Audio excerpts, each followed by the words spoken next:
I'd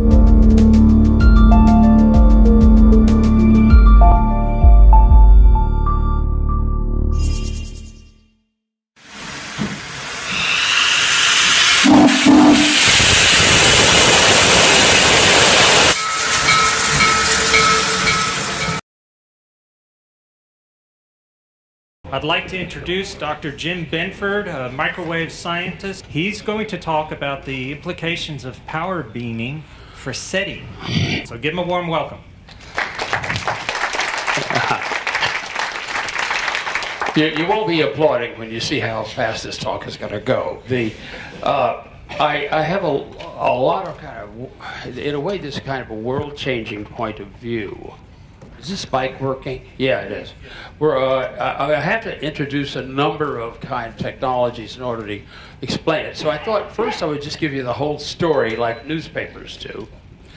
The most conspicuous observable hypothesis, observable feature of an advanced ET civilization, I think what it can easily be shown will be leakage from large-scale beaming of electromagnetic power over planetary, interplanetary, or even interstellar scales. That's because the energy requirements are such, and there have been many such studies that show this, that they're have a much higher visibility than SETI beacons that people conceive of, and certainly far, far, far larger than any leakage from Earth that has taken place so far or is likely to take place in the near future for us. The consequence of that is that SETI messages may be found on power beaming leakage. That's the story, okay? Now, to further detail it, recent observations by an anomalous object, a star called Tabby's star in the nomenclature, the number is given there, has motivated observing in the microwave and optical for mega structures and leakage of radiation from the construction of such structures. I'll show you why that thought came along. Nothing seen so far at the thresholds of the instruments used. Nothing has been yet seen so far. The consequence, though, for the future is that SETI observers should look for leakage transients, because these will be transients. And SETI observers have been determined to look for steady signals, steady, that is, continuous signals, and therefore they may have, and although they've seen many transients, they've all ignored them. I'm pointing out, my son and I are pointing out that the most observable feature of an extraterrestrial civilization is not a signal they would send us, but leakage from their own high technology power beaming, and therefore we should be looking for that and not for intended communications. And that because they realize, as we do, that these can be observed at great interstellar distances, it would be easy enough to put a message on that power beaming because you already paid the cost of building the beamer. So we should look at power beaming leakage and look for messages on them. This would change the entire direction of SETI. First, they'd have to look for transients. Second, they'd have to look for messages on transients. And I'm saying that that's a completely different point of view for them. That's the message. Now we go into the detail. There are many applications that have been proposed for use of power beaming. Why does one want to do power beaming? Because you can move energy around in a gravitational field without losing energy. That is not true of rockets, for example, which are the real stumbling block for the development of space. And that we have done power beaming efficiently on Earth. And in fact, in a sense, you're getting some power beam to your cell phone as you sit there, because the beams from cellular towers are not omnidirectional. They're directed in a plane around the tower and will pick you out when you're making use of data from it. So power beaming is a well understood technology. There are these classes of missions, or I should say applications, which run from 100 kilometers a second, and notice that the largest velocities we've achieved so far are about on the order of about 50 kilometers a second, and that just by sundiver missions. The about 35 kilometers a second, 40 kilometers a second is the maximum velocity of a returning Apollo mission. Interstellar precursors would be 10 to 100 kilometers, and Starships about 1,000 kilometers a second and greater. Now let's look at the first. We'll go up through the hierarchy of missions, and then I'll show you how they fit together. Launch to orbit. People don't really realize yet that microwave thermal rockets are under development already. There have been recent experiments just last year at White Sands. It works like this. The idea is leave the baggage behind, leave the entire power generating system behind on the ground, okay, from a beamer, like here, to hit a heat exchanger on a vehicle that's lofted into orbit. That's, you have the heat exchanger, this key element is that you have hydrogen fuel, just H2, flowing through pipes, here are the pipes, flowing through an array of pipes into a rocket, a nozzle, and exhausting at high exhaust velocity because hydrogen is a light element. You're not burning the hydrogen. You're simply expelling it at very high temperatures. The launch profile, it takes about 3 minutes to get to orbit. And the G's reach about 19 in typical profile. The beamer is typically thought to be somewhere between 100 and 130 gigahertz optimal cost, and the mass is on the order of a ton. Experiments on this have shown that to be an effective rocket. The first microwave rocket was done by Kevin Parkin 10 years ago at Caltech. The beamers are a technology we understand. We understand how to make arrays of antennas. This is actually a radio antenna, not the kind of beamer you would build. You'd build a close-in array to avoid side lobes. And also the gyrotrons and other sources that we use to power them are well understood and developed technology and very efficient. So that's launch to orbit. What do you do when you're in orbit? Well, here's an old concept for beaming to something in orbit. But the more contemporary thing is to actually use the acceleration of a sail by bouncing photons off of it. And under some research done by a student of my brother's, it's been found that you can really increase the ability to get out of orbit, out of low Earth orbit, up into geosynchronous or cislunar orbit by using a resonant technique shown here.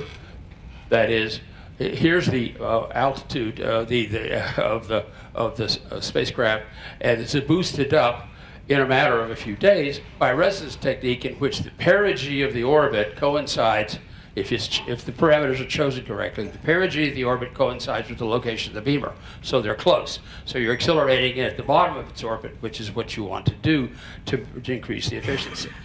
That's launch to orbit. Interplanetary commerce is using such sails to get quickly out into useful missions such as to Mars. This is a concept for it. You basically put the beamer close to the sail and accelerate it quickly. A few months ago, following on remarks I made about this in the literature in 2008, showing that, in fact, this would be an observable phenomena at interstellar distances. A couple of fellows named Gullikson and Loeb at Harvard published a paper a few months ago which showed this in great detail. Here you see a sail launched from Earth and coming out to Mars very schematically. But you notice the leakage around the sail as it gets further and further from the beamer, and it's that leakage which is detectable. Here's the spot size. Here's their graphic of how that works. Now the story is here. Here's Earth going along, okay, and here's the sail being driven by the beam from Earth, and here that planar object is not to scale, the sail, and it's accelerated upward and outward from Earth in a series. This is just the path drawn into 10 time units, but of course you beam it continuously as much as you can. And as it approaches Mars here, it's slowed down. You want to stop the radial velocity away from the sun. And you want to bring, what happens is it overshoots and comes back into an elliptical orbit around Mars, from which a local beamer on Mars can then bring it back down. Or you can send a transport up to pick up the cargo. I've got only 5 minutes left? 5 minutes talk. Talk. And then Q&A. I've only been up here 12 minutes. Right? Anybody else? It's 12 minutes past 12, right? Just being quantitative. This is the leakage from the Starship as they have illustrated, showing the diffraction rings around the sail ship, I mean. And they quantified this pretty well. Now, what Loeb and company did is point out that this is really observable, greatly observable from someone seeing the solar system as an exoplanet, as a series of exoplanets. They would see the conjunction of planets seen in a line, which we see ourselves occasionally, as we see occasionally the planets grouped in the sky. And here's an image of a conjunction of planets as seen from a distance. So here's the observer seeing two planets very close to in angular space to each other, and that beam would be pointed in such a way as to be pointed toward the destination planet, and therefore could be intercepted by the observer. They did a series of calculations with model exoplanets based on the Kepler data, and they found that if you observe continuously for a period of 5 years with 10 solar systems, you would have a very high probability of observing power beaming leakage if there were civilizations in those systems. But that's what it means. It means it's a highly observable thing if you look at the correct times at the correct places. Now, high velocity probes, we all know, getting out of out beyond the solar system is a high objective. People have said, like Bob Forward have talked about Starwhisp, and very, very light sails driven to extremely high velocities. This is the kind of sails that Adrian Mann and I have visualized. You can see a laser beam illuminating a sail. It's a parachute sail. So that here's the payload, which is most of the mass. The sail is receiving the power from the beamer, and it's being driven by the momentum of the beam. You can't quite make out the lines that hold the parachute to the sail. There are a number of ways to do it. So if you put all this together, all these missions together, in the following parameter space, look at it, think about it. It's power, beamed power required for the peak power of the beamer, the duration of the illumination you would see here, minutes, hours, days, months, years, and here the class of missions. Launch, orbit racing, interplanetary and interstellar.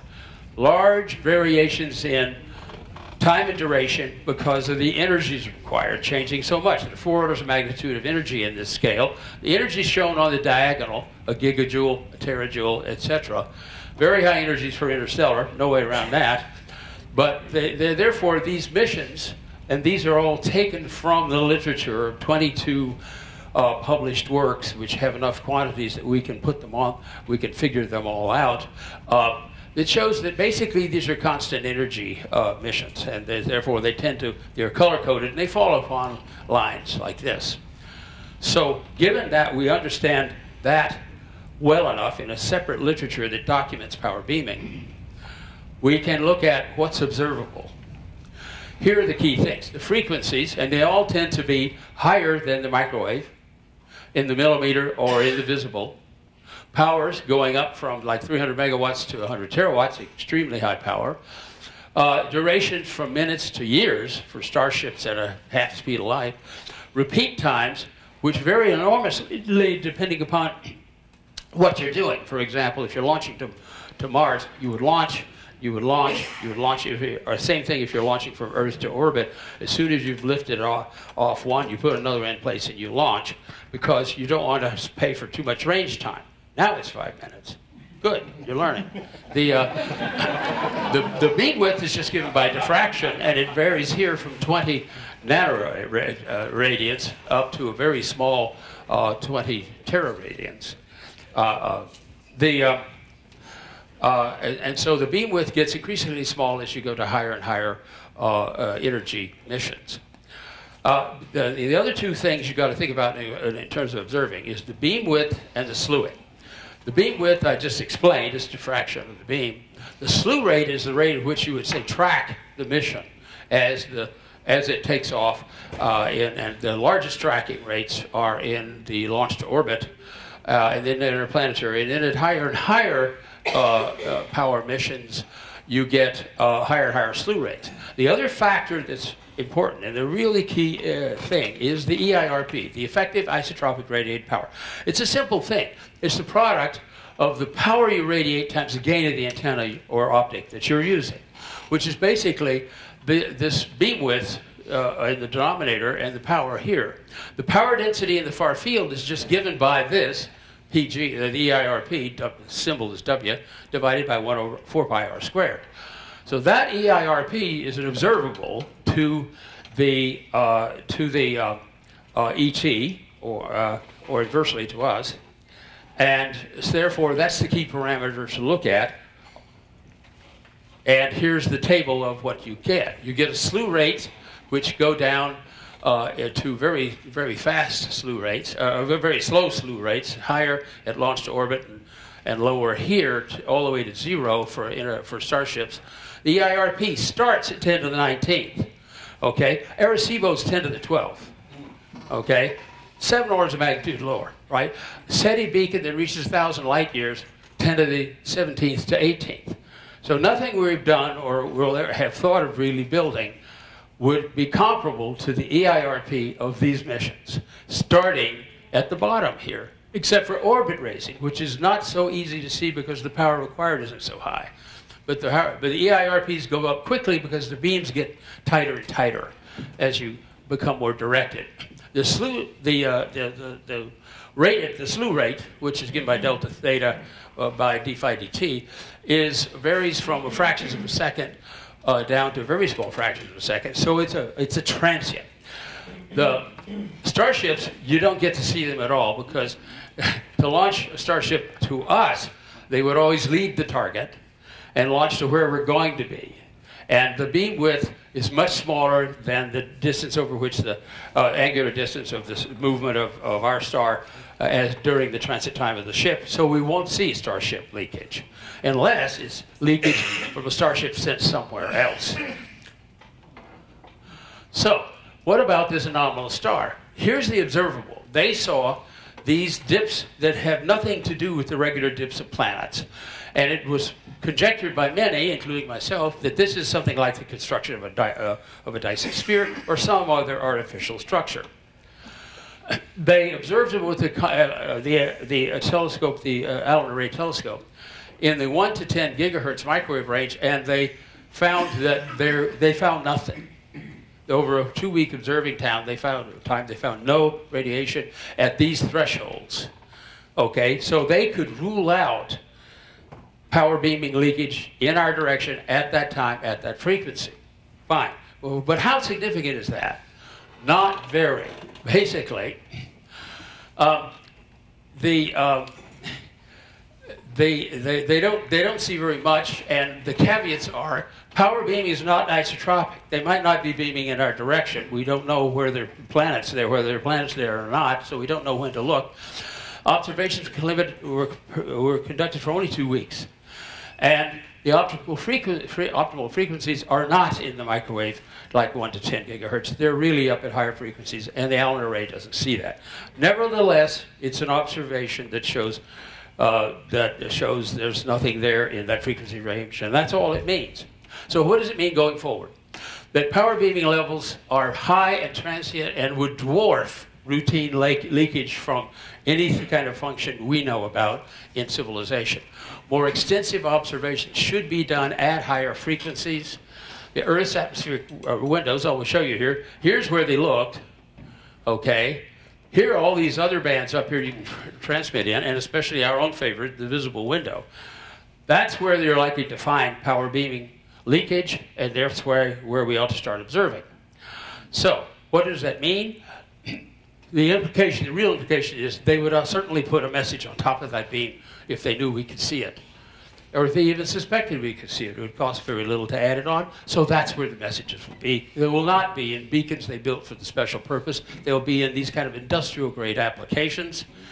And that's what I expect that we will find if we ever find anything. The paper is in the process of being published in Astrophysical Journal. It's available on the archive.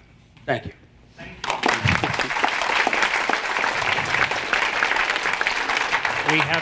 We have time for a couple of quick questions.